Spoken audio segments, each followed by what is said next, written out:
VIP, worth it or nah? Oh, that is such a good question. This is like hard talk with Emma Capote. Yeah. Guys, we need to start a separate show. Just only hard questions. Yeah. Hey there, welcome to Rave Culture Cast, your weekly guide to the EDM community, music festivals, and more, hosted by me, Emma Capote. Each week, I'll be covering everything from dance music culture, industry news, trending topics, and festival tips, advice, and reviews. You can also expect to hear stories from ravers, artists, business owners, and more. Tune in every Wednesday for your weekly dose of peace, love, unity, and respect.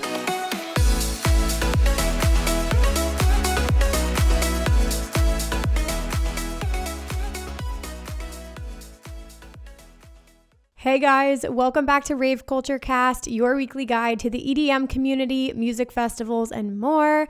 I'm your host, Emma Capote. How are y'all feeling, fam? Please do not mind the party girl voice that I currently have with me. I feel like we're going on like 3 weeks now at this point, but you know what?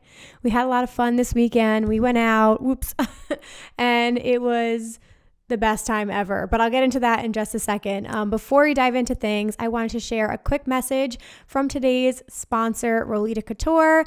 You guys know Rolita Couture is one of my favorite ravewear companies. I absolutely love to support them. Not only do they have incredible clothing, they're always coming out with new collections, super cute styles and silhouettes. They just released their Lunita Part 2 collection. They've got accompanying accessories that are amazing. But what I really love about them most is that Rosa's company embraces women of all shapes, sizes, colors. Sexy has no size with them. So you guys can go to roletacouture.com and use code EMMAK for 15% off your orders. Save that money, fam. Again, roletacouture.com, code EMMAK will save you 15% off your orders. So go check it out. I believe they're launching a new collection just in time for EDC Las Vegas. So there will be a link down below in the description box. But with all that being said, let's dive into today's episode. So like I mentioned, this past weekend, I kind of went on a little bit of a bender on Saturday. I'm not going to lie. Because Imagine Music Festival was canceled, I last minute sent it to the Brooklyn Mirage during the day on Saturday. Diplo had this massive sold out show.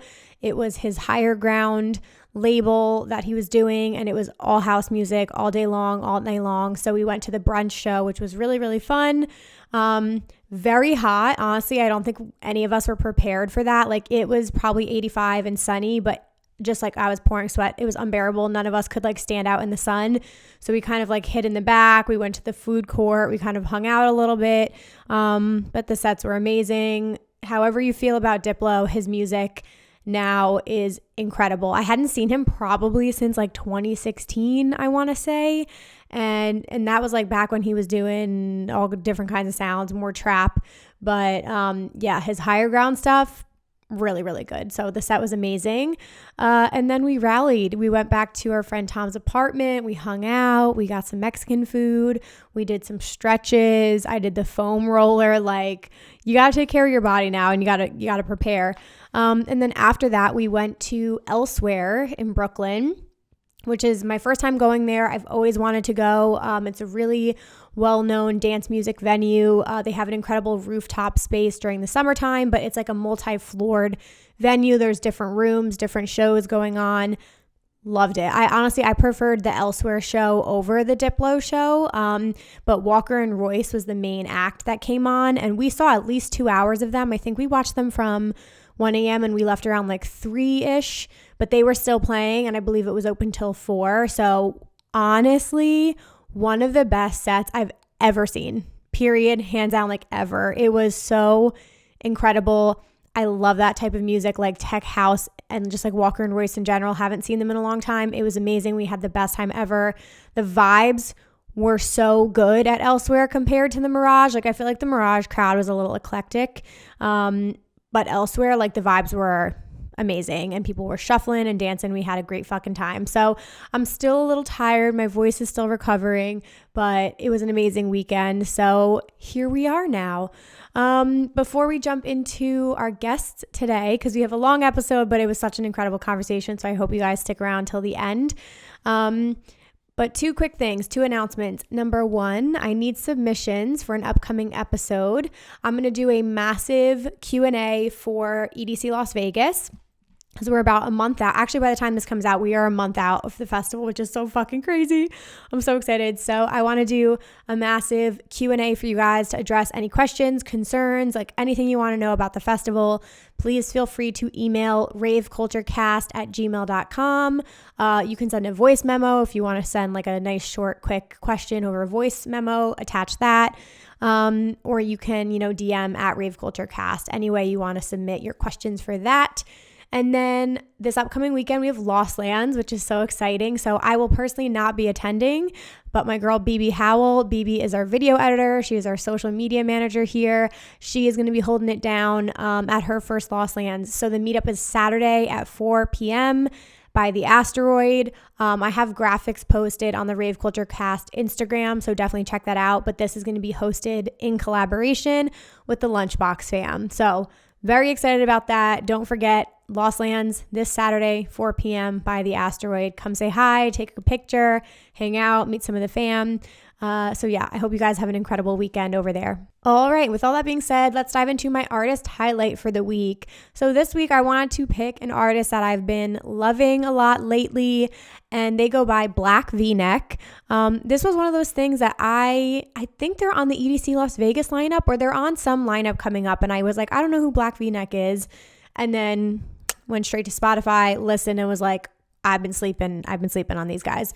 So they're a really fun up and coming house DJ duo from Miami. They play a lot of tech house and bass house, right up my alley. It's just the type of music I love to listen to, so it fit right in with me personally. But I believe they were discovered by Shiba-san and have since had really notable support from all types of incredible house artists. Chris Lake, they have a track on Dirty Bird. So I really like their sound. I think it's super fun. Like I said, it's my type of music. So if you guys are into a lot of the house music that I like, I think you will really enjoy Black V-Neck. And I'm excited to see what they do next and where they go, because they have over 600,000 monthly listeners on Spotify. So it's not like this is like a small underground thing, but they are definitely growing, and their name, I want to help get it out there. So check out their tracks. Sex, Drugs, and Alcohol is a good one. Their Emergency remix was the one that like really sent me off the edge. So definitely check out the Emergency remix, and their song Like Whoa. I really like all of those three. So check out Black V-Neck. That is our artist highlight of the week. All right. With all that being said, I know today was a little bit of a longer intro, but I want to dive right into this conversation. So let me set the picture here. So today we have Samir and Alec from Beyond the Beats podcast. Some of you guys might know them already. You might know the podcast, but I had the chance to meet them in person at ARC Music Festival, which was amazing. And it was like just one of those instant things. Like they were so cool and friendly and outgoing. And I was like, this is it. This collaboration needs to happen. So we're sort of going to do like a podcast swap. I'm going to be on Beyond the Beats probably next year, but they know their shit. They are so passionate about this industry. They're so passionate about music.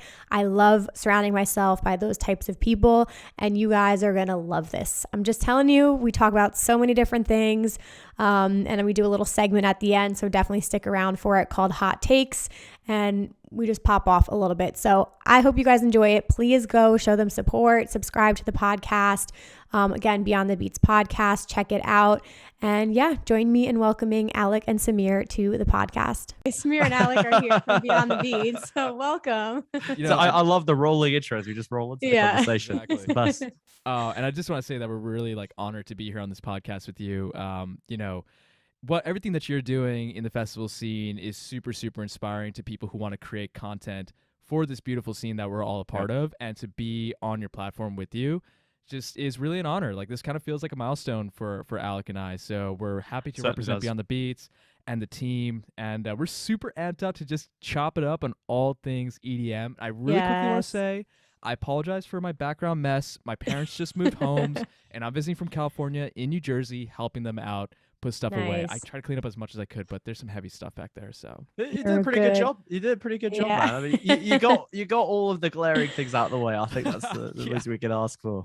Totally. Oh my God. No, thank you so much for saying that. Yeah, like this is the collab that we needed to happen. And I think like I very much believe you're in the right place at the right time. And we just connected at ARC for the first time, meeting in person. And I feel a lot of the ways the same about everything that you guys are doing. And I love how passionate you are about everything, and you're so organized. When I met them, they were like, we have our guests scheduled out through next year. I was like, this episode's coming out in 2 days. I know. This is a recent thing, by the way. This is a very recent thing.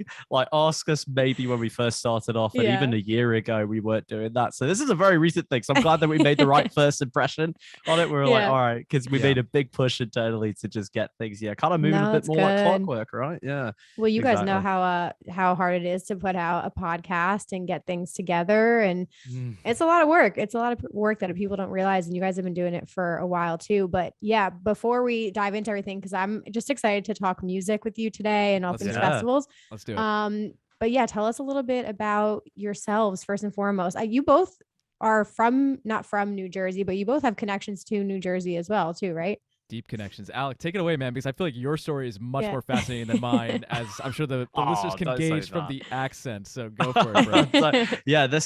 This is typical of a Northern Jersey accent. No, I'm just kidding. So I moved over from the UK to the US when I was 16, turning 17. Wanted to get a little bit of a different experience in life. I always knew I wanted to come out to university here. So I had the opportunity to, because I had some family out in New Jersey, in Essex County. Shout out to Essex County. And we decided to move out there and be like, you know what, screw it. I'll finish up high school and then go to uni over here. So fast forward after a couple of years, getting adjusted to, American way of life and very, different style of things, which we could dive into later if you want.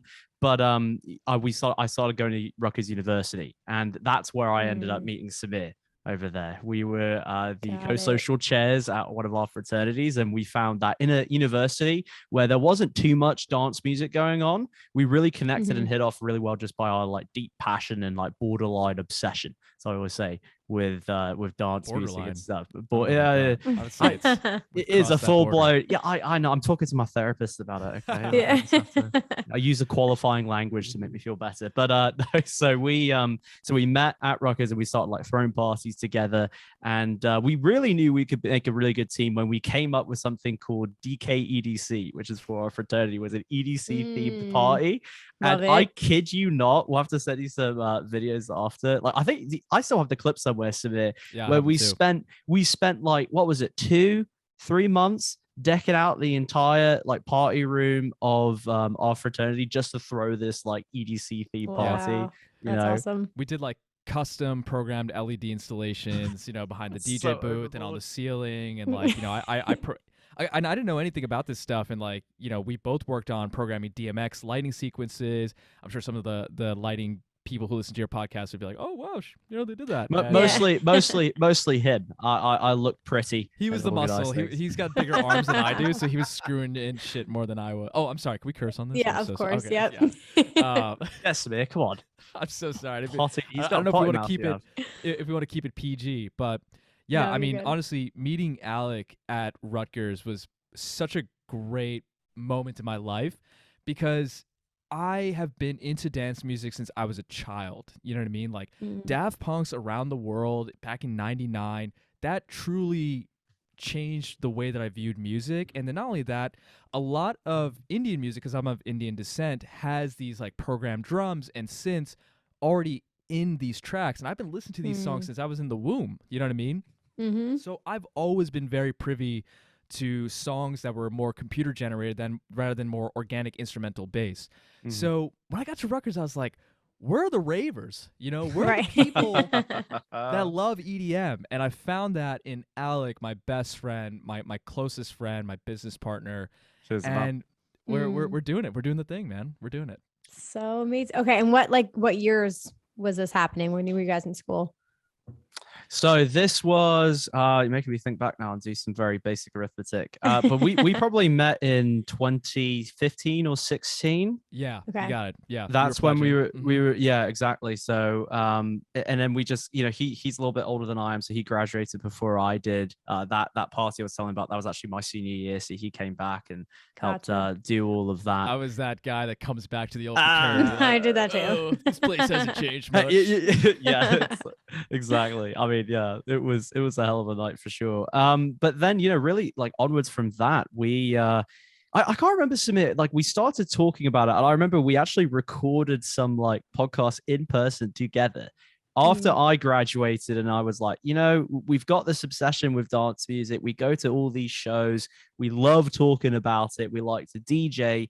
There's got to be something more that we can do here, So we kind of just sat down, and identified some gaps in kind of like, the industry, things that we thought that we could contribute to and help out. And one of them was, coming up with either like, podcasts or some types of coverage. We wanted to create a show where it was, you had a couple personalities on it, but you also had some, just real like gritty kind of like journalistic integrity type of things to it, discussing all different types of genres, basically just recreating the types of chats that him and I would have, like ongoing, and hopefully now just trying to get an audience for it. So we eventually did that, but this was back when I was on the East Coast, and we both were on the East Coast.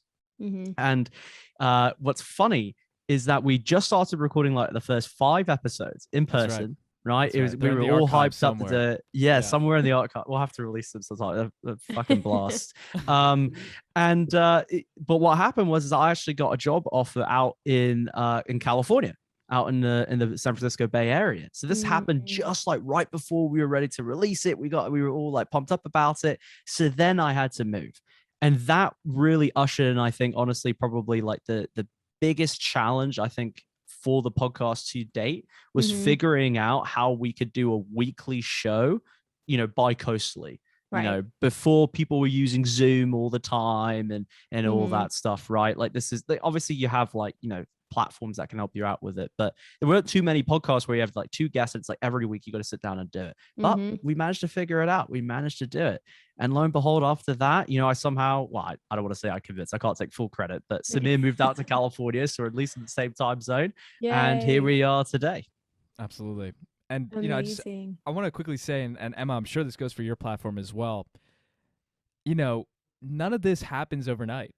You gotta grind, and you gotta work at this. And I kid you not, like when we first started this podcast, I would literally go into a closet and like put blankets and shirts all around me to muffle out outside noise in my super loud Hoboken, New Jersey apartment, and just like record inside a closet. I'm looking at the table right now. Yeah. I would go underneath that table over there, put blankets around me, and that way I could just muffle out any echoes reverbing off the walls. Yeah. Like, we had to get crafty with it. We had to get, a little bit creative with it. But regardless, our passion for EDM and all things dance music is what really drove us to want to continue to push this. And we're very, very happy with the way our show has turned out. We're very happy with the production quality. We love the format of it. We love the audience, our EDM champions. So shout out to all of you. And Emma, I'm sure it's the same thing for you. Like this doesn't happen overnight. You got to put in the work, and you got to get creative.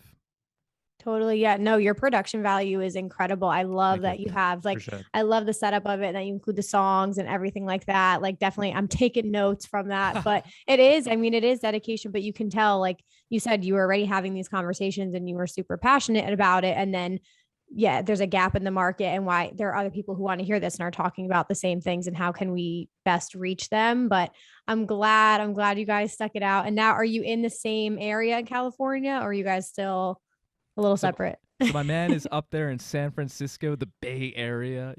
He's loving the life up there in Northern California, and I'm in cool, easy breezy, sunny San Diego, and I love it. And I just moved out there about 9 months ago.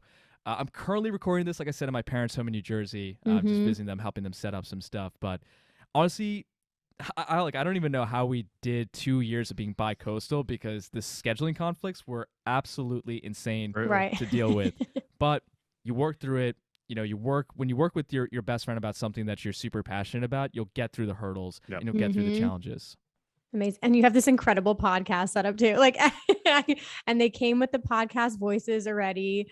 Just everything, it all came in. Yeah. So do you. Is that the Yeti that I'm seeing over there, Emma? This is a Yeti. Yep. We came, so I did a podcasting, like group coaching program. I think it was in spring. And I talk a lot about things like, microphones and things like that, and if it's worth it to start out. And a lot of the times, I'm sure you guys can attest to it. You, like you said, you're sitting in a closet.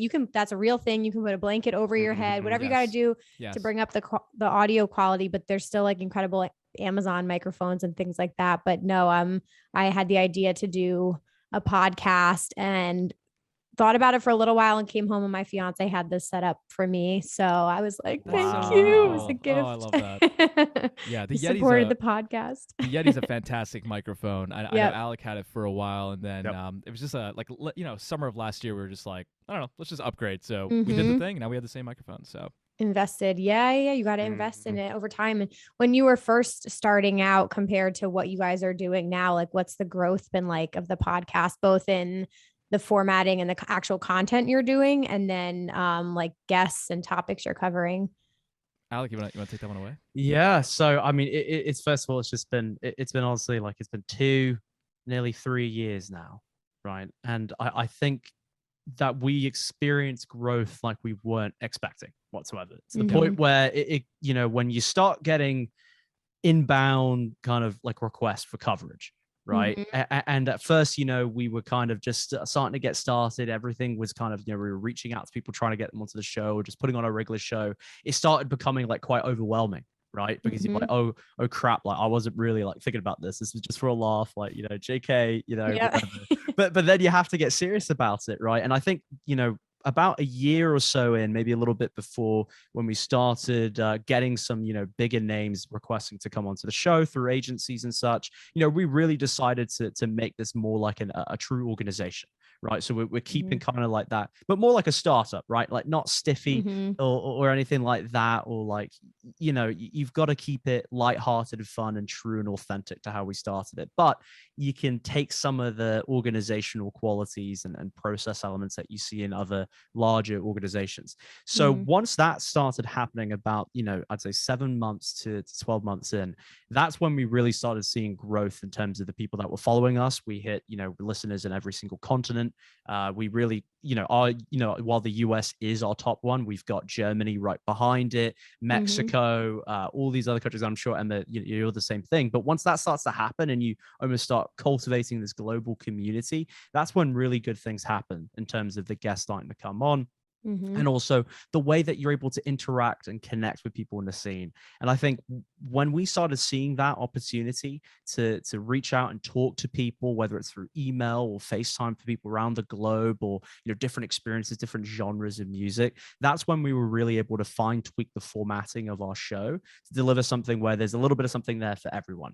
Right. Like with our show, it's definitely, 45 minutes to an hour long, and it goes in depth, right? We've got music, we've got the recent news, right? And then we've got like deeper, like societal, cultural discussions as well.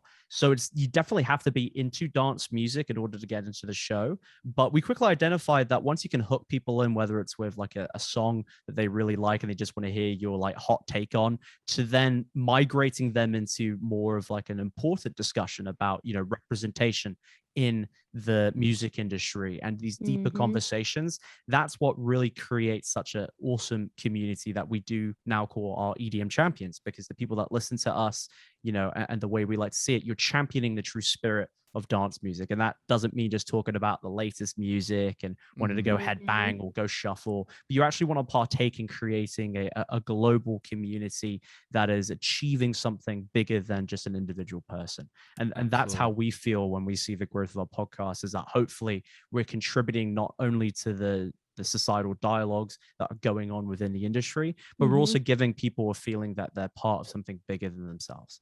Absolutely. And, I just want to quickly also just say that like a big part of what we do on Beyond the Beats is we have to stay true and authentic to what we believe.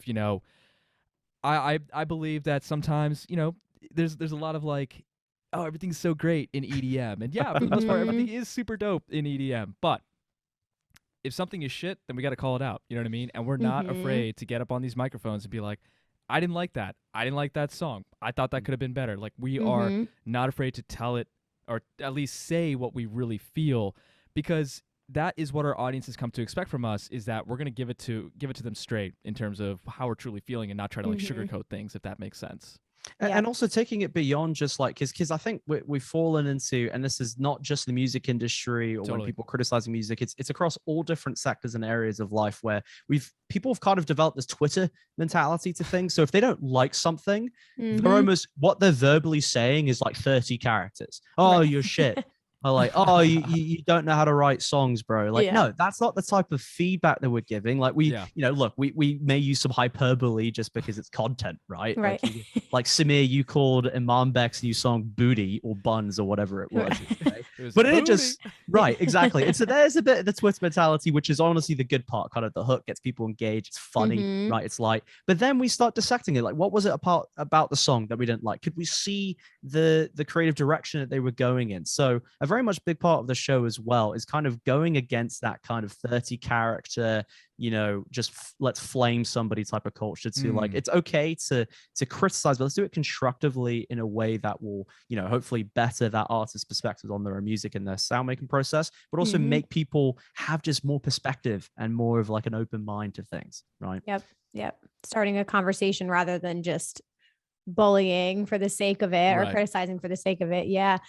It's amazing what you guys have done. Cause I'm just sitting here thinking too, like you had an idea, you're passionate about something. And you, like you said, you just started talking about it and you created this conversation and platform. And what's amazing is that people have the ability to do this because there are obviously like platforms and radio stations and like professional media, whatever you want to call it, like outlets that people know and respect. But then you also have people like us who just want to share our passion and knowledge. And you guys, I'm sure, have probably learned so much throughout the time that you've done the podcast because you've dedicated the time, you've done the research, you've gotten more involved in the community.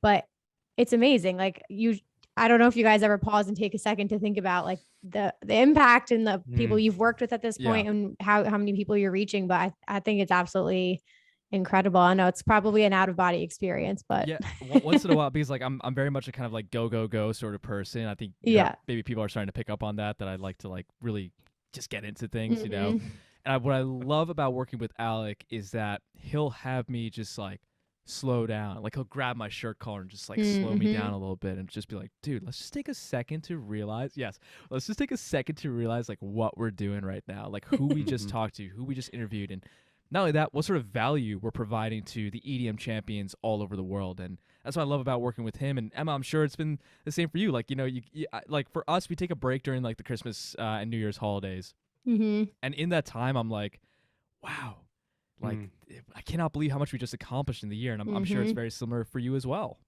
Yeah, you have to. I mean, I'm glad you guys have each other to do that because it is. You can get definitely in the headspace where you are constantly trying to like top yourself or have a next milestone and things like that. But yeah, it's amazing. And podcasting is such an incredible format. I'm sure you guys feel the same way, but being on YouTube and other forms of social media, there's just something super intimate about a podcast. And there's like that connection you have with people, maybe just like being in their ear. I don't know what it is about it, but yeah.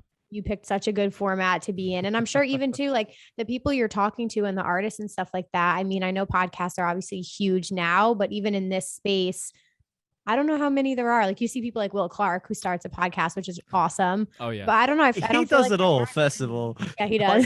I know you recently talked to him. It's like, my God, that guy does everything. Have you seen his like food?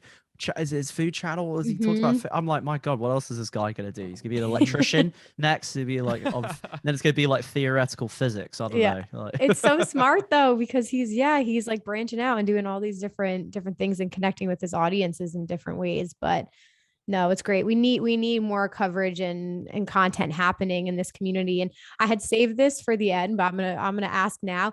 How do you feel about the state of the dance music industry? Because you get people who say like 2012, 2013, it had its moment, it had its bubble. Now it's different. What do you guys think about that? Alec, we just had a phenomenal guest on the show. Yes, we did. David Boyle, who just talked about the. I'm sure he's the author of. I'm sure you're aware of Emma, but for the audience out there, the IMS Business Report. They usually hold a conference every year in Ibiza. So the people like Pete Tong, like big speakers come out there, and it's really just on the state of the industry. So this year we managed to get David Boyle, who was the author of the entire report, and went through interviewing, executives over at Warner Brothers Music Division, Sony, to, underground artists as well. So when we had him on for a chat, he gave us some really great insight, which I believe you're just about to get into. Yeah, absolutely. And, his main point about the dance music industry and just really any sort of music industry is that everything is very cyclical. There will always be ups and downs, and new trends will emerge and others will go away. But if there's one thing to really, kind of take away from the IMS Ibiza report or Ibiza, excuse me, I'm trying to get the pronunciation right because I don't want to offend anybody. I don't want to offend Alec. I've been on his case. I'm like, you gotta say it. Like, it's Ibiza, man. That's right. Ibiza. For the international listeners, everybody, 1, 2, 3, Ibiza. Ibiza. There we go. Look at that. See, Emma's a natural at it. That's So I'm over here being like Ibiza. Like, it's not cute. It's not cute. We'll try. If there's one thing to really take away is that, just because it kind of feels like the US market is starting to dip a little bit, like just because it feels that way, doesn't necessarily mean that that's actually happening, and doesn't necessarily mean that the other markets around the world are reacting in a similar fashion. Dude, I mean, Canada, right? Canada was one of the markets that he had talked about. I believe Germany was another one of those markets. Yeah, Germany was the lead. I mean, they've shot up in popularity. It's on the up and up. So I'm very, very, Alec loves to use this word, I'm very bullish on the dance music industry. I think that there is so much fervor, and I think there's so much hype around it, especially in the US and around the world.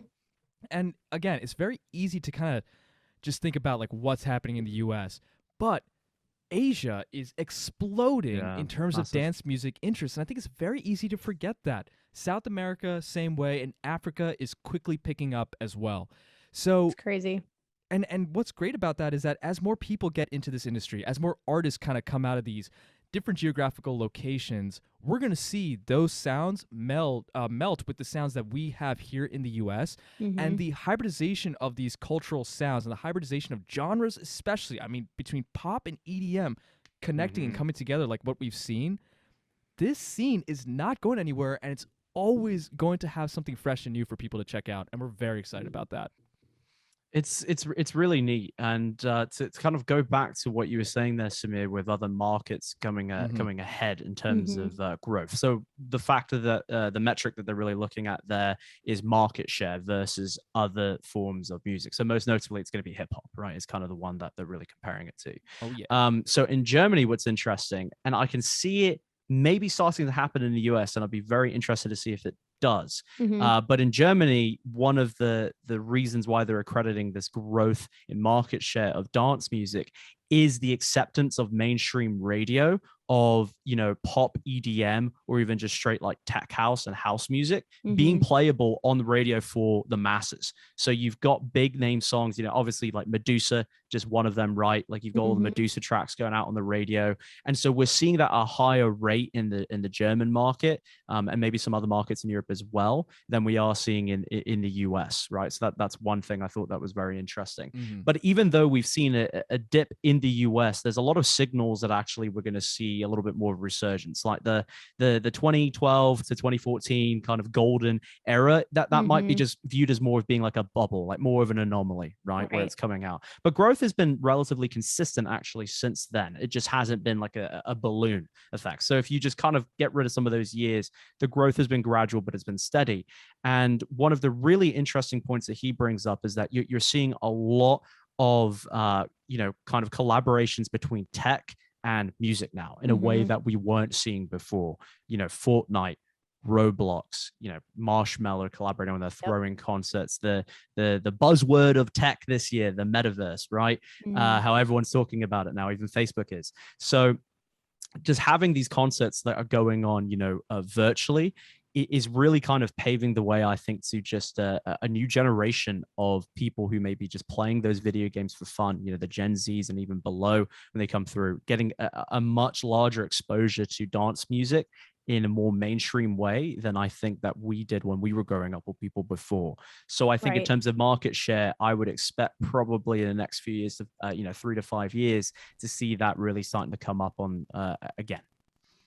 It's What are your exciting. thoughts, Emma? What do you think about the dance music industry right now? No, I love this. These insights are incredible because I would say, I mean, for me, and I'm sure a lot of people listening, especially if they're in the United States, I feel like sometimes that knowledge of the international market isn't as Mm. strong, which it wasn't for me until like within this past year. Still haven't gotten over to any shows over there. And that's like on my bucket list for 2022. But I definitely feel like with the live streaming for sure, like I mean, the dance music community hopped on that right away. It was Mhm. a natural integration. And yeah, like you said, the exposure and people just stepped up. Like you have Sophie Tucker, who I think they said was in like the top 10 streamers in the world or something like that, because they were streaming every single Amazing. day Mm-hmm. of quarantine, which is crazy. But yeah, I would say like the exposure that gave to dance music artists on platforms like Twitch probably helped a ton. But I don't know. I'm curious to see what genres really pop off because I mean, I'm biased because I love house music, but Uh-huh. it's just Yep. having this As do we. incredible resurgence here that's amazing. So I don't know. I mean, there's also a growth more so in the United States of like the bass and dubstep scene, which is just huge. And I like to talk about the crossover of like rock and alternative and the dubstep scene because I'm a former emo kid. So I love to see that kind of stuff happening. Well, you should definitely Um talk to Samir about that, his metal days as well. Oh my God! All I right, I don't want yeah, to derail you, but yeah, no, my heart right but no, now. I mean, it's really interesting. So I don't know. I hope even just as like from a content creator perspective, I'm sure you guys know, like feel like your audience kind of grows with you as you guys also expand as just people too. And I feel like I'm taking my audience on that journey too. Like as I turned 30 this year and I'm getting more interested in traveling abroad and doing Mm. different types of experiences rather than, even though they're amazing, but rather than the same big mainstream festivals in the United States. Mm-hmm. And so like my music taste is changing and expanding. Wasn't really aware of Elro until this past year when I started working with them. So now that whole world is open to me, I'm just so excited to see like what else is out there. But yeah, Germany is on the list of Hell places to yeah! go. Ibiza is on the But list Oh, of places to go. nice, good pronunciation. Berlin is get ready for nights of your life there. My Yeah, lord, I can't even they know how to imagine. party in Berlin. Right, It's right. pretty If you ever nuts. get a chance to go to Creamfields, that is a crazy festival. It was my Mm, first solo festival, my first solo trip, my first camping festival as well. And I wow. just wanted to go there because I really want to see Eric Prydz do the Hollow show. Mm-hmm. And, so I got there and I just had the time of my life. Look, like, if there's one thing that I love about the US scene is that people like to party, right? People like to get down, they Mm-hmm. like to have a good time. But so do people abroad. And you're just going to Right. find people who just emulate those vibes and you're going to find people who just want to get down with you. You'll always find friends at festivals. And I think Definitely. the neatest thing about traveling abroad to experience a show, whether it's a festival or at the local club, wherever you are, is that it seems like it's almost like a paradox, but it's true because these two things can be true at the same time. Mm-hmm. One, there's a different rave culture there, right? Mm-hmm. And at the same time, though, it's part of the rave culture that you know and love. Like there are almost these, implicit lining tenets of being a part of the rave community, right? In terms of like, I Mm-hmm. know it's almost a trope now, but plur, right? Like people are like that, and at least in every single market I've ever been to, and when I've talked to, people are just very open, very friendly. It's all about, feeling connected to one another through the medium of music, right? So that Mm-hmm. kind of remains true. But then there are slight differences, right? In terms of actually one of the biggest ones is phones at shows and taking videos. It's a Mm-hmm. very big difference. In Europe, it's not quite as common to see, and people kind of like, oh, is it your first festival or your first thing or whatnot, Mm. right? Just because there's more of a thing where it's like you don't record as much. Whereas in the US, it's more of just a socially acceptable thing. Now, that's Right. not putting any judgment on them for better or for worse, right? I mean, hell, we'd be kind of screwed. We've got to record content, right, when we go to these I was just shows. thinking Absolutely. that, yeah. Absolutely. And then I don't want to follow up with, oh, it's okay, man. I'm a content creator. Right. That's definitely not the route I want to go down. But besides kind of those little like pitfalls that you can have, just the slight kind of social centricities that you have in these different markets in the rave culture really make it Mm. a wonderful experience. But at the same time, when you're there, you realize that everybody is kind of the same. no matter what background they've come from, no matter what music even that they're into. You're all there for the same reason, and there's so much commonality there. And I really highly encourage anybody to go and experience that in another country, because it's, imagine the experience you have, going from an East Coast rave to a West Coast rave and how there's differences there. And then take that and imagine going to, like, I don't know, going to Croatia or going to Russia. It's just very, very, very different, but very much the same. Yeah, for sure. And I mean, I'm glad that we're having this conversation, because like, I feel like you guys have a lot of experiences and you also get it. But one big thing for me is just making these conversations approachable, because it can feel intimidating too. Like, I don't know if you guys have ever gotten this, like sometimes if a TikTok takes off and it gets into the hands of like the UK scene or something like that, and they're like, what the fuck is this plur shit? And they hate it. And you're just like, oh God, like we might be different cultures and we might approach it differently, but that doesn't make one better than the other. And same thing, like I feel like the scene in countries in Europe and things like that, like it's so heavily ingrained in the culture, and they, like you said, they do things differently there. But if there's any way to just make it more approachable, because again, we're all here to celebrate the music, then having that level of just like education and sharing knowledge with people, so they're just more aware of how things go and how it's different. I don't know, that to me that makes me want to get more involved. So by you guys experiencing it and sharing it, or sharing the music, that's what I want to do. I can't wait to vlog those experiences so that people know what it's actually like when you can compare it too. And what's great about, the work that you'd be able to do in terms of like vlogging internationally at these festivals is you break down those barriers even more by like showing people like, hey, like I just went to Tomorrowland, or hey, I just went to Alec, what was the festival you went to in Croatia? Hideout? Oh, I just went to Hideout, and I had a dope time. And you know what? People are just here to have a good time and get down. And these are some of the things that I observed, and these are things you should watch out for. But the more that we just kind of get these conversations in circulation, the more that people feel adventurous and trying to open up and try new things. And I think the work that we're doing, the work that, other people in this industry are doing, and the attendees with that curiosity, I think we can all just make this scene a better and better place. We're all just gunning for the same thing. Definitely. And it goes down to the artists too, right? Like you guys probably listen to so much music, but even there's so many incredible smaller artists in the US, but also internationally. And that I feel like can open the floodgates even from the beginning, just getting to know more people that you don't see and hear all the time. So any new discoveries for you guys or anybody you like right now? Oh, Alec, so a big part of our podcast is that at the end of every episode, we always spotlight 2 underground artists. And I mean, we're about to record episode 116 right after we have this conversation here. So, I mean, Alec, with all the special guests that we've had on the show, we're probably at over 250 artists spotlighted and growing. And it's just it's a big part about what we do. So we have spreadsheets dedicated to all the artists that we've ever featured on the show. That's but awesome. Alec, I mean, who are some of your favorite underground artists right now that you're peeping right now? Yeah, so it's funny that you mentioned that, because I'll give a little bit teaser for the episode that we're about to record. But this week I'm going to be featuring an artist called Inanimate. It's a French electronic producer that makes this really interesting combination of progressive house and melodic house. I've been really feeling that kind of vibe. I think he, she, or they, however they identify, I'm not sure, because it's quite a mysterious thing, like very, got real enigma to it, which I love on the branding. The branding's really on point. They have quite a slew of releases, but something that's slowly starting to gain a little bit more traction in the UK. And I hope that putting it on the show can put more people in the American market, really more interested in them. Another big one, this is actually someone, shout out to Pete Tong, who mentioned them, but Chaos or Chaos, I'm not sure how to say their name. One thing that you might get, Emma, is that I'm horrible with name pronunciations, actually. So like I feel truly terrible, because sometimes I completely cock them up on air, and then I like message the artist, be like, I hope I said this properly. I'm so sorry if I didn't. But that's someone, again, in that kind of progressive house space, something that we've really been looking at a little bit more.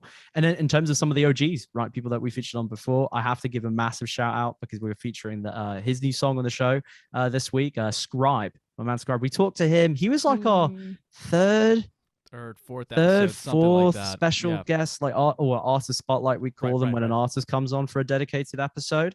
And he did an incredible mix, but he's got this melodic dubstep type of vibe that just makes you just want to kind of like headbang and cry at the same time. Oh, yeah. Wonderful. And in a completely transcendent way from like Millennium. Like I know we got like, the headbangers and crying over here, but Scribe, I don't know, his attention to detail, the way he integrates orchestral elements, The guy is a mad lad. So I'm really pumped up on Scribe. For me, I gotta say Propa with his crazy remixes that he's been doing, his house remixes. So he's got a dank remix of the Macarena, of Jenny from the Block, all on his SoundCloud. You gotta peep it. Rohan killing it in the drum and bass, the UK lad over there. And I gotta give a massive shout out to Villa as well, out of New York City. Hell yeah. Her melodic trap, her vocal bass trap, absolutely incredible. So, one thing that I love about the show that we do is that like we really try to spotlight artists from all these different backgrounds and all these different groups within the scene, because as diverse as the audience is at the shows, the artists that make up this scene are just as diverse. And I think that we can all always be doing a better job to kind of promote these groups that are sometimes outside of the mainstream of EDM. I mean, what is the mainstream of EDM, right? Tall, white guy, black V-neck, black hair, right? You know what I mean? It's a good look. It's a good look, but it's a little dated, and there are a lot more artists. Writing a note for my editor, BB, clip that. I'm just kidding. There are a lot more artists out there besides that black V-neck white guy. So just get out there and explore. How about you, Emma? Is there anyone that you've been keeping an eye on off the top of your head? I know I put you on the spot with this one, but is anyone? Yeah. No, I mean, so I work for this platform called Gray Area. And so we are like a hub of house music culture, and I program manage that. So we just the people that they are picking and like our writers are pitching and stuff like that, I genuinely have learned about so many incredible up and coming and like really legendary house artists that I had no idea about. So like all these people and emails are flooding through, and I've just loved it. So, I mean, I really like Clooney. I think he's a really, really cool artist. So, I mean, they're all going to be house artists, but Layla Benitez is another one that she's pretty amazing. Quarter is another female artist that's incredible. She's been blowing up recently. Really, really good. And they were in the same show, and I couldn't go. They both opened Clooney and Quarter for Chris Lake's show at the Brooklyn Mirage. Unfortunately, I didn't go, but like they've just been crushing it, and there's just so many talented artists. But I feel like I like a lot of the labels themselves, like Solardo's label. I love everything they do, and Noizu's label, Tech Records, like just so good. Every artist he has on that. So I specifically look at like labels every week when I put together my playlist. And there's just a couple favorites that always just tend to stand out to me. But I mean, like you said, you're pretty well rounded with all of the genres. You like a little bit of everything, which is good. Yeah, I mean, we try to represent that on our show as well. And to the best that we can, right? Yeah, and I mean, it's hard sometimes because every week there isn't always as much diversity. But I have found that we can find diverse sounds of music like every week, and that's what's amazing about when you look at the global electronic music community as a whole, is that there's just so many different sounds, and like every week there's always music, like never struggling. So we try to get in like our healthy mix. We have a healthy mix of house, whether that be like all the subsidiary type of genres and subgenres, right? Drum and bass we try to get in every week now as well. We've been making a big push for that, especially as it's becoming kind of a little bit more of a, dare I say, fad in the US, with some producers to start dabbling in, some better than others. Okay, right. No names will be given here. But then also on top of that, techno, trance, and then hard style for a little bit as well. So we try to cover some of the main genres, and trap, of course, as well. I can't forget about trap. Sorry, all of our audience will be throwing trap arms at us. We're like, let's go. Trap. Oh my God. No, it's all good. I mean, I feel like when you love the genre so much, it's just everything kind of, you have appreciation, right? Like at the end of the day, you have appreciation for the music across the board. So it all sounds good. Plus, when you see a show live, that's big for me. Like I may not listen to dubstep at home, but I can get fucking down with it if I'm at a show. It's a little bit different. So how good does it feel to be getting back to like, in-person events, right? Like, I mean, and Emma, especially as you, because my body, not great, but my soul is amazing. Yeah, exactly. Feed the soul. Don't worry about the body. It'll come later. Yeah. But like, because you do a lot of like work, and I think there's something I really admire is the way when you're doing your vlog and also your podcast as well, is how you make your audience feel like they're there with you, sharing the experience, or that they've had some type of connection to it. You do just a remarkably wonderful job of that. So I like, it must have been quite a transition for you when the lockdown happened and you couldn't really start getting out to shows, because I know a lot of your energy probably comes from getting out to live events and stuff. Like how real quick, like how do you keep the energy and the optimism going? Yeah. See, guys, this is when other podcast hosts come on, they flip it on that's you. right. No, I love it. I love it. Yeah, no, I think, to be honest with you, obviously, like, it was a complete shock for everybody, but I very, very quickly, I would say, went straight into a mode of like, I'm just going to create as much as possible for this community to like keep the spirits up. And it was definitely hard to come up with ideas once we realized like, okay, all the vlogs are wiped, like all of that kind of stuff. Had to get a little bit more creative.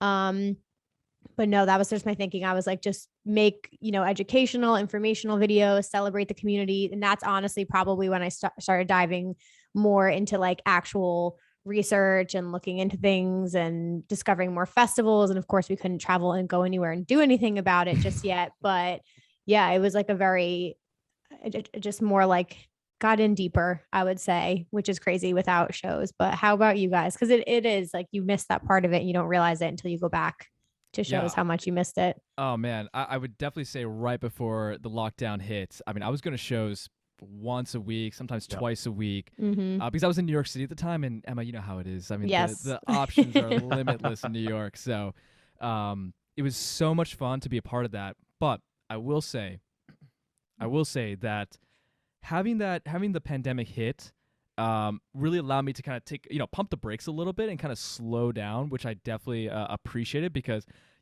it's a lot of energy and it takes a toll when you're constantly, at the shows and staying up until 4 a.m, getting home at 5 or whatever it may be. But I really wish that the pandemic did not last as long as it did because I feed off of the energy of dance music. I feed off of the people that I'm with, and I feed off of the strangers that I'm around as well, who will become my friends. You know what I mean?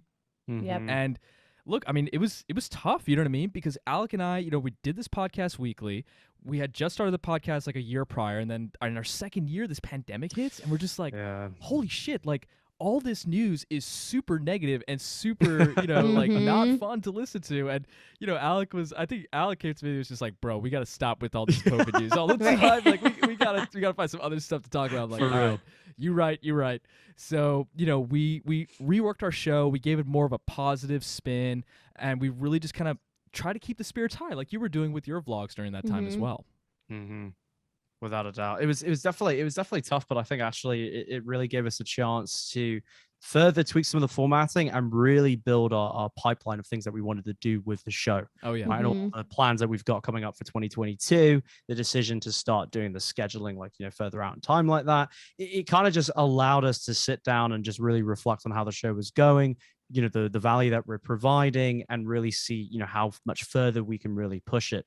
And of course, you could do that when you're going to shows. There's absolutely nothing stopping you from that. But because you've got that additional bit of time and that extra motivation now where you're like, all right, when shows are back, we want to hit the ground running. We're able to take that time to really kind of just, do a little bit more of the behind the scenes work that I think that we wanted to get done, but we're struggling to do when you're also traveling to festivals, when you're going to shows and whatnot.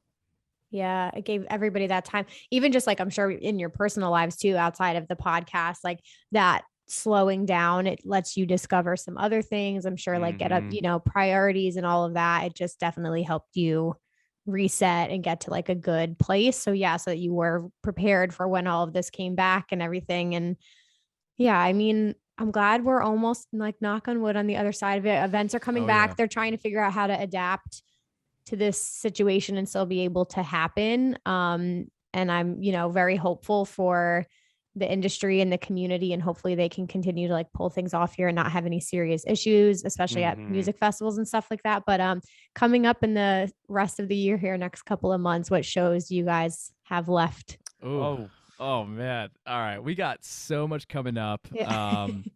Holy shit. Like I'm just trying to run through it all right now. So we got Apache, who is one of Alec's all-time favorite artists, is coming to LA, and my man's coming down from SF. I'm going up to LA from San Diego, and so we got that in October. I'm seeing SG Lewis. I got EDC Vegas, I got EDC Orlando, and I got Eric Prydz as well back in Brooklyn. I got Madion and Elenium in San Diego as well. So I'm stocked up and I'm booked looking and for busy. more. Let's go. Yeah. It's funny to be like, get back to San Diego like next Sunday, and my girlfriend and I were just texting like, dude, as soon as we land at 10 o'clock, let's go to this venue to go see Hot Since 82 because he's doing an after party for Crossed. Oh my So, that's God. me. You have Alec, to. Hell yeah. Alec, what are your thoughts, man? What are you looking at? Well, so we're doing EDC together, obviously a party together. Gosh, what else is there?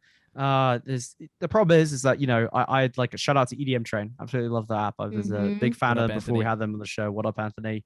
The good team over there. They audience, like if you have not downloaded, definitely download the app. It's great for finding shows local to you. This isn't a paid plug. It's just generally I love this No, so he's much. the best. Yep. So I basically just try hop on there and see what shows I could do every weekend. So I just went to go see Joel Corey, but also go see Madion for the Second Sky after party at the Midway in SF. I saw Medusa on the Thursday before that. And Emma, Aiden, and I've been texting a lot about this, but there's this one ID. You already know where She I'm going, told me, probably. yes. I am like belligerently trying to like find what I just need to experience this song more than once because like Right. it was just I loved it so much. And I don't know if it's an Eli and Fur unreleased collab. I'm not sure. I don't know who the vocalist is, but one of them, something, I don't know what it was, but I had to go book Medusa for a Thursday. So did that last Thursday. He was so good. He did a really good job. And then James Hype this Thursday as well. And yeah, pretty much, I don't know. I'll be probably tweeting about it. So I try to see someone new every weekend and going out as well to support our local talent here in the Bay Area too. Love it. I was gonna say this is the best because you guys just get it. We're just like, this isn't even a lot to us. We're like, okay, every weekend pencil something in. We have to. We've been without it. We need it. Yeah. Same thing. I mean, luckily because we have the Mirage near us and Avant Gardner and everything like that. It's ridiculous the amount of talent they're bringing. Festival wise, Vegas and Orlando, because Imagine didn't happen unfortunately this past weekend. Oh no, that's such a bummer. It sucked, but we made the best of it, and it was a great fucking weekend. So, but Vegas and Orlando, big ones. I'm excited to see you guys there. Those are gonna be so fun. Oh yeah. And then show wise, what else do I have? I definitely Gorgon City is going to be coming on their tour. Seven Lions is coming with his tour, so I'm not missing those. I'm doing the next show is Anjuna Deep. They're doing an open air show at the Mirage. That's right. So that will be good. And then we'll see from there wherever it takes us. I don't know. There's the Mirage is doing this new experience with City Fox and Pollen called Departures. And it's like, it's another one of these, like go to Playa del Carmen, 5 days, 5 nights, but it's like all house and techno. And knowing the quality of like what City Fox and the Mirage puts on, that's in January. I don't know. We might have to do that. That's going to be, and that's gonna be send bananas. Ooh, that's going to be a lot of fun. I mean, it's amazing. I had a quick question for you because you and I are pretty close in age. Alec as well. All right, you're getting older. You're going to all these shows. How do you recuperate? Like, how do you let your body kind of build back its strength? Because as you get older, that shit hurts. It hurts. Okay, for lack of a better term, it hurts. So, what do you do? Because I need to learn from you. Oh man, I wish I knew. I mean, I would say it depends on the show. Like I know we all have a lot coming up. So maybe I'll be a little bit more like I'll pick and choose. Like for ARC, for example, I sent it to the festival and the after parties. I just feel like you can't do that with every single one because the sleep is the biggest thing. If we had Imagine this past weekend, that festival ends at 1 a.m. and we were like, we can't wait to just go to sleep after that because we will feel so much better after this event is over. So I would say like any amount of sleep you can get in, sleep as much as possible. And then sleep if it's a boring set. Yeah, I'm kidding. Just kidding. I usually book like after Vegas, I always book a massage. Always need that. And like a lot of people swear by, stretching or bringing like a roller. We did that on Saturday in between shows. We went back to someone's apartment and literally like stretched and did the foam roller. That's a good idea. I kind of get like a great idea. Yeah, I kind of get like a Theragun. You know what I mean? Just like a Theragun. Bang out the knots in my back. You gotta do it. Try get that through security. Shoes. Oh, yeah, good call, dude. Maybe not. Can you imagine? Just like, sorry, bro. My muscles are feeling tense. Right. I'm good. I'm not trying to get pulled over. So yeah. But you're right. You gotta take care of your body. It's absolutely. a lot. It's a lot of steps. I've been on a big coconut water kick. I've been telling Alec this, and that's the best this stuff. guy. If there's a shortage of coconut water, you know where to look. Got Not it. me. Samir. I'll charge you Samir the will be on premium, the beats. But but I Oh got my it. God. Oh my gosh, it's unbelievable. I can't. The amount of coconut water, Skyjar. I mean, it's true though. It's very hydrating. All right, I'm gonna have to try that. Okay, guys. Last thing here, I saved this. This is a surprise. This is a quick little lightning round just for okay. you. Do it. All right. I thought it'd be good. So these are just like hot takes, and I'm curious to see if your opinions are similar or different on these things. But Okay. you guys I ready? love this. Let's do it. Let's do it. Okay. We could do Samir and then Alec. Okay. Does Let's the do it. lineup really matter? Yes, it does. Okay, because I don't want to keep seeing the same acts over and over again headlining. All right, what does the undercard look like? Give me that undercard. All right, because that's where the true budding talent is, and that's who's going to carry this scene. Alec, what do you think? 1000% right with you, right with you there, man. But on top of that, it matters as well because what I want to start seeing is more diversity and representation in lineups.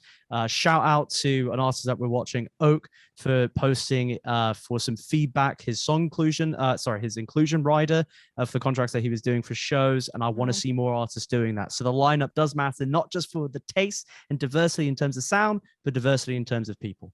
Oh, love it. So happy. I just saw we did an interview with LPGOB, she's fucking amazing. She's amazing. Yes, Oh, yeah. she is Love an her. absolute queen. What she's doing with Femme House is unreal. Oh, yeah. She's like the most unique, like her spirit is just amazing. Oh, But she said, we asked her about lineups as well. And she was like, listen, the people at the very, very top, to be honest, are the people who sell the tickets for the most part. Like that's who's selling your tickets. So you have all these slots underneath that to fill in with whoever you want because they're not necessarily selling your tickets. So why are you put in the same people or why are you not being, diverse? Yeah. And it's so true. It is like, those are the big names that you're paying all the money for to bring people in. So you can be more generous with who else is under there. There you go. What a queen. All right. We kind of just were talking about this, but early shows that end at like 7 or 8 p.m. or do you like late shows 10 p.m. to 4 a.m.?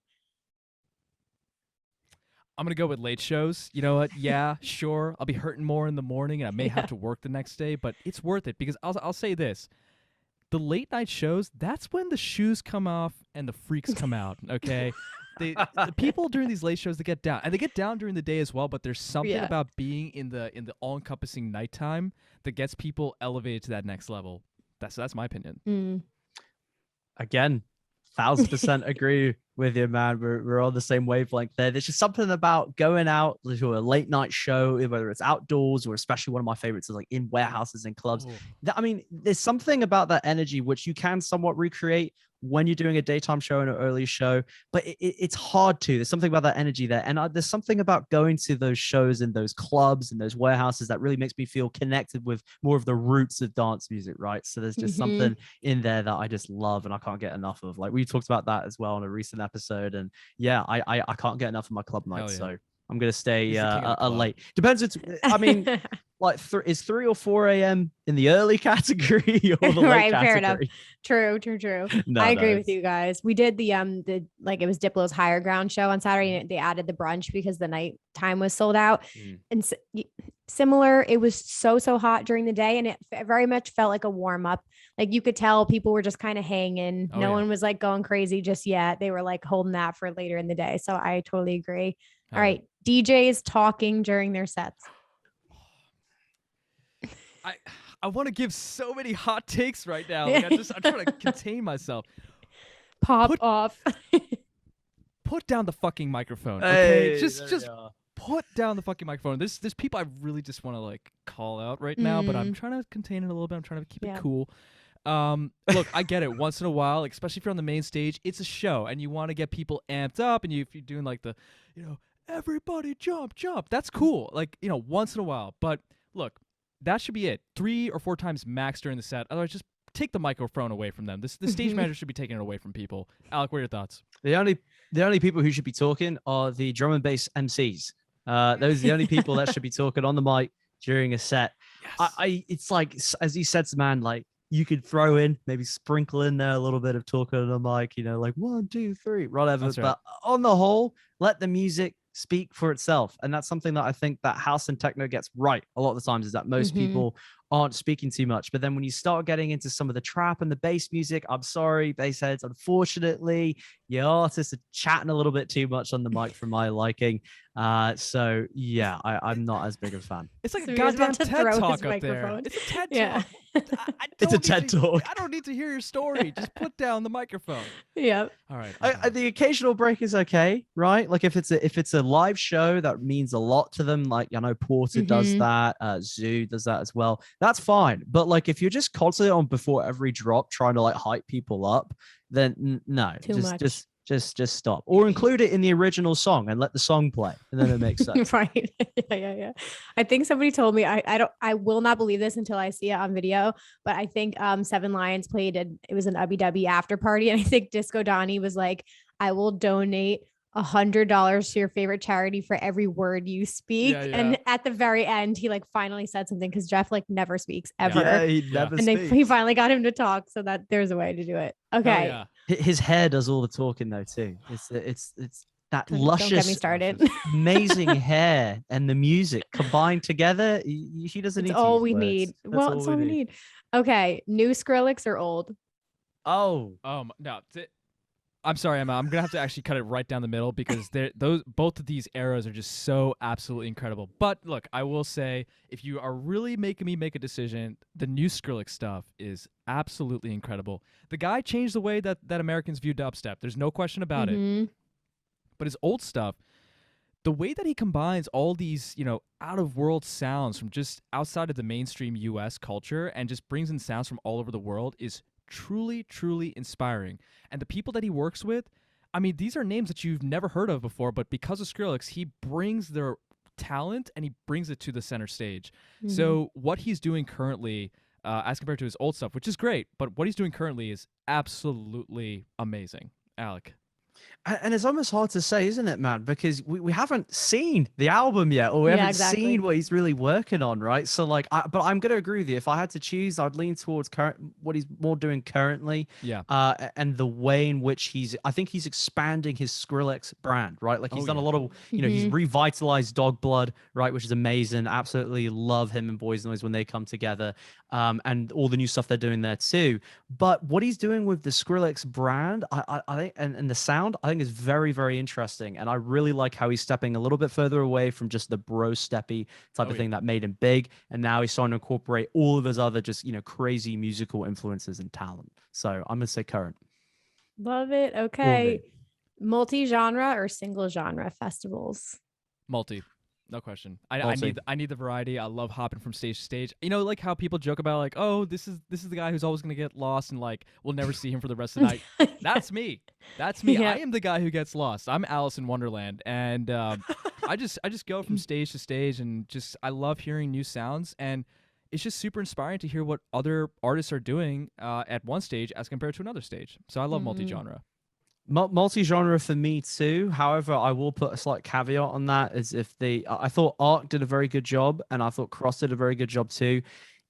There's going to be sticklers for genres, right? Like, there's, let's say, subgenres, right? If you have one genre, but you have all the different kind of representative subgenres, that's fine with me, because all the different types of house are so many, but they all can be very different. So if you're doing single genre, then I'm really down for that, to explore like the real depth of that genre. I really like festivals and showcases where you really get to see the full, umbrella and spectrum of sound within a genre. So with that one caveat, but normally I'd say multi-genre, because, sometimes I want to go rave really hard to some dubstep, and then I want to go chill out with some minimal tech. There you go. Fair enough. Yep. And okay, this is like a little addition bonus to that one. What about multi-genre, like including country, rap, hip hop, all at a festival? Ooh. That is versus really strict, so like multi-genre in that way versus a dance music festival. Totally. That's really fascinating. I'm gonna have to say single genre on that account, just because like I don't know, man. Like I don't want the sound bleed of like country music, twangy guitars on this side, and I'm just trying to twerk to some hip hop on this side. You know what I mean? It's just I don't want it. Different crowds, yeah. Different. Samir, you can twerk to anything. I don't know what you're talking about, brother. It's true. I can throw that booty. No problem. What are your thoughts? On that, or no, I'm kidding. On the question at hand, this is a really tough one, Emma. Wow. I'm gonna have to go with genre in terms of like if it's just electronic music. However, I'm very interested to see because I'm going to my first outside lands here in San Francisco, and I Mm-hmm. love Mhm. a lot of the smaller alternative bands that they've got there, and then they've got kind of like the tent specified for like house music. So I might have to change my answer if I'm really, think having a good time there. The other good festival, which I thought does a really good job in terms of lineup diversity of sounds, is Firefly, right out on the East Coast as Firefly's well. good. So Yep. Firefly is a lot of fun Good too. one. But on the whole, I'll kind of stick to one realm, even though I do I do appreciate country music and such as well. So there's a time and place for that. But I'd rather keep it for a Agreed. separate experience. Totally agree. I've said this so many times in the podcast. I'm like, I don't even care what you guys think anymore, but I'm sorry. I'm sticking to the dance music. I don't want anything Yeah. else. I really don't. I've tried Exactly. Gumball 3 Hell yeah. times and That's I my can't bread do and it. butter. Yeah. I feel that, But Emma. sometimes it's like not too. I do want to experience Coachella at some point in my life because they kind of have me that too. nailed down. Yeah. So that's an exception. Me too. Okay. Last one, VIP, worth it or not? Oh, that is such a good question. It's it just really, like hard talk with Emma Capote. Yeah, Real yeah, questions. Guys, we need to start a separate Separate Hell yeah. show. Just Yeah. only hard Hot questions. Yeah. oh man, that's a good question.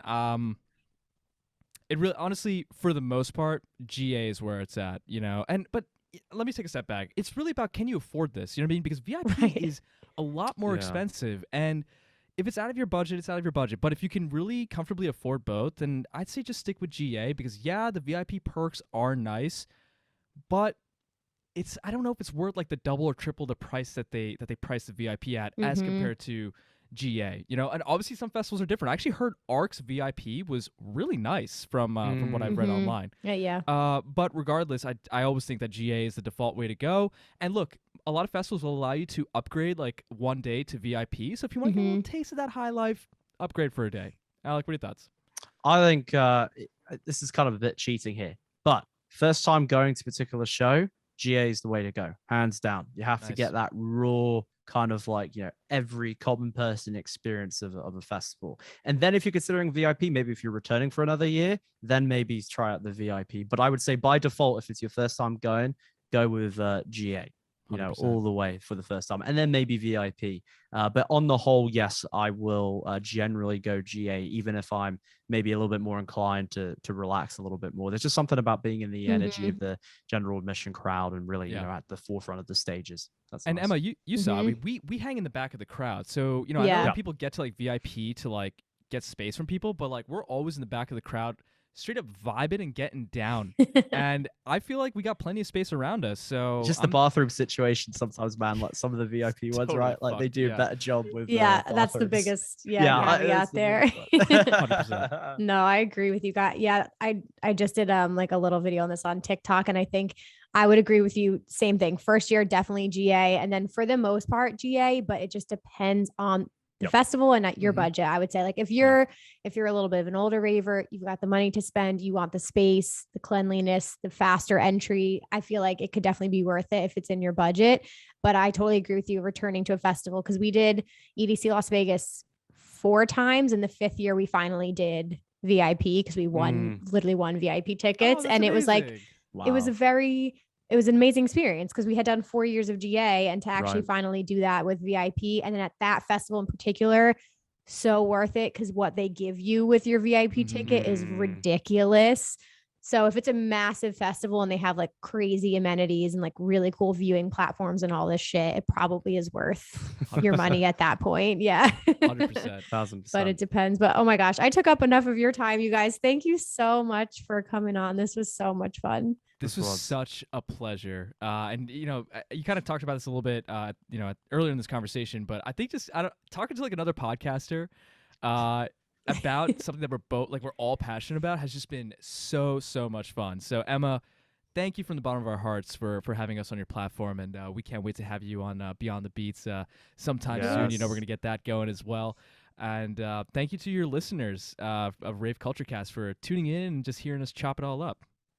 Thank you guys so much. Yeah, and plug everywhere. Where can people find you and your personal accounts as well? Let's do it, baby. Alec, what you got for us? You're always the one doing the social media plugs. Let's hear it, baby. There we go. We've got our website. That's where you can find all of the show notes to everything Beyond the Beats. That's beyondthebeats.co. We're working on the .com. It's .co for now. So head over there if you want to see the show notes and links to everything that we talk about on every single episode, as well as all of our wonderful playlists on SoundCloud and Spotify. On Instagram, we're at btb.pod. On Twitter, we're at podbtb. And Samir and I have finally decided to get into the Twitter game a little bit more. I'm still working on it. I'm not as consistent, but we're doing that. And here we go, Samir. It's Alec -BTB. No, it's not. Oh my God. This guy, every single episode he does this, bro. I'm sorry, I didn't call you out on Rave Culture Cast. It's no, I do it every single episode, quite literally. Is it underscore? Why? Because okay, what is it with like? I'm sorry, the programming people. I know because I've worked with some of you guys, okay, and gals over there at Twitter and stuff. You can fix this. Allow other. See, I'm casting the blame away from me. It's all not programming it in. Fine. Alec _BTB and Samir _BTB. Hell yeah. There we go. Perfect. Okay, we will link all of that down below so you guys don't miss it. The Yes, site please looks do. amazing, by the way. Love it. thank Love you. it. Yeah. And I'm so excited to hear what episodes you guys have coming up. And I'm so glad we got to meet in person at ARC. Yes. And yeah, this was such a pleasure. Guys, go show some love, support, go follow, check out their website. And yeah, Alec and Samir, hang tight. Everybody else, I will be back in just a second with some EDM news. Alrighty, you guys, what do we all think? I hope you enjoyed that conversation. Thank you for sticking around here till the end. We could have gone on and on. Honestly, that was so much fun. It was so great talking to the guys. Again, like they really know their shit, and it's awesome to see how passionate they are about this industry and what they've been able to build. I've said this time and time again, but really, if you guys have an interest or a passion, like do it, go after it, do it, like figure out a way to make it happen because you have no idea where it could lead you and you never know who's listening. And they are a perfect testament to that. The guests they've been having are incredible. Their production value is amazing. So I'm definitely keeping my eye on them and hope to work with them again in the future. But please go show Alec and Samir love and support. Go subscribe to Beyond the Beats podcast. I think you guys will really, really like the content they're doing over there, especially if you like this. So yeah, very excited about that. Also, quick announcement on the YouTube channel. I'm going to start uploading clips and highlights from episodes again. I did this in the beginning when I started the YouTube channel and it kind of fell off, but we're going to bring it back. So the little hot takes segment will definitely be a clip on YouTube. So definitely go subscribe over there if you aren't subscribed already. All right, let's dive into some news because we got a lot going on. Let's do lineups because there's just so many lineups happening. There's so many festival announcements happening. A lot of things coming up here that I want to address. So we've got things like Tomorrowland Winter's lineup that came out, plus all of their packages are for sale. It's a little bit more of a pricier festival, but it's an investment if you guys are interested. So Tomorrowland Winter, I believe, is happening in March 2022. Yeah, and you've got, Afrojack, Armin van Buuren, Dimitri Vegas Like Mike, Kungs, Lost Frequencies, Martin Solveig, Quintino, just to name a few, and that is in France. And yes, it's March 19th to the 26th. So packages are on sale for that. What else? Seismic Dance Event announced the rest of their lineup. They had previously dropped some, it's always incredible, like house and techno guys. This is right up your alley. It's November 12th to the 14th. This again is a festival that's like coming after my own heart with like the lineup that they have here, but the full thing is out and tickets are on sale. So definitely check that out. It is the same weekend as EDC Orlando, just giving you a heads up if you were planning to attend that. Because if I wasn't going to EDC Orlando, I would definitely be going to Seismic just based on that lineup alone. We also have Art With Me Miami. So some of you guys might not be familiar, but Art With Me is a really incredible company that does events usually in Tulum. Really incredible like art installations. It's beautiful. And again, this is a little bit more house and techno, but they have some really incredible artists and they are bringing their experience to Miami in November. So November 26th through the 28th, phase 1 has officially dropped. Again, you can expect to see like a really cool immersive experience. That's like art, culture, music, all combined in one. So that will be a really amazing time, especially in Miami. Like, I'm excited to see what they create with that whole like environment. We have an announcement from Freaky Deaky. So Freaky Deaky is doing an edition in Portland. So if any of you guys are local, the headliners right now are Black Tiger, Sex Machine, and Liquid Stranger. And then you've got AT-Aliens, Kaiwachi, Lucid, Manic Focus, Murata, Smokeland, Trifecta, and TV Boo. So tons of bass music. You guys are covered on the bass music over there if you guys want some Halloween plans. And speaking of Halloween, another event after my own heart here.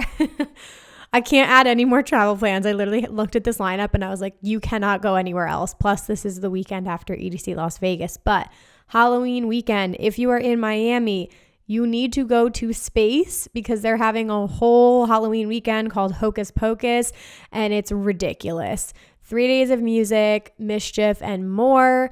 This is just phase 1 of the lineup. Again, October 29th, 30th, and 31st at Space Miami. You've got Adam Bayer, you've got Bob Moses, Charlotte DeWitt, Shalina Manahutu, Chris Lake, Enrico Sangiuliano. You got Loco Dice, Marco Carolla, Nicole Mudaber, Paco Asona, like just to name a few. Huge, huge, huge, huge. That is an expensive lineup. That's all I'm wondering. But that's probably going to be amazing. I'm going to Space for the first time in a couple of weeks, and I'm probably going to do a full episode about the experience afterwards because I've never gone, and it's just like a bucket list thing. If you're into dance music, that's one of the premier venues in the world. So I will report back on how that goes. And last but certainly not least, we have our EDC week lineup. So as of today, when I'm recording this, we don't have the full breakdown of who's playing what day just yet, but it's incredible. The cool thing, if you guys aren't familiar, there are some artists on the EDC week lineup that aren't playing EDC Las Vegas. So you do have the opportunity to see some people, but these are all pool parties, after parties, all kinds of cool shit. They have all different genres represented here. So you'll have like a BassCon takeover, Insomniac Records, Dream State. You'll get a little bit of everything, which is really nice. The one I want to highlight because it was released already, and when I tell you my jaw hit the floor, I was like, you've got to be fucking kidding me. I hope and pray this lineup is at Camp EDC because we don't have any Camp EDC lineups just yet. I will keep you posted. But Insomniac Records is doing a pool party at Encore Beach Club, which is probably my favorite pool besides Dre's.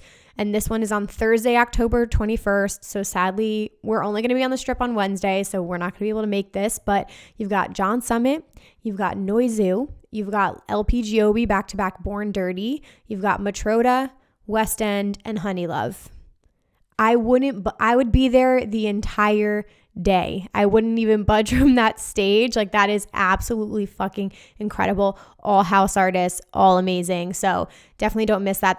That's a big one. Thursday, October 21st at Encore Beach Club. And last thing, Lost Lands set times are out. You guys already know the drill if you're going. I'm sure you already have your shit planned out for that. EDC Las Vegas tickets have officially started shipping, which is so exciting. I've already seen some of my friends getting their boxes, so I've seen the outside of it, but I don't want like spoilers on what's inside the box. I will do a full unboxing on my page. But I think that's pretty much everything, you guys. Thank you so much for making it to the end. Again, I know today's a little bit of a longer episode, but I so appreciate you being here. Last 2 reminders again. Don't forget to send in your questions for the EDC Las Vegas Q&A episode, raveculturecast@gmail.com.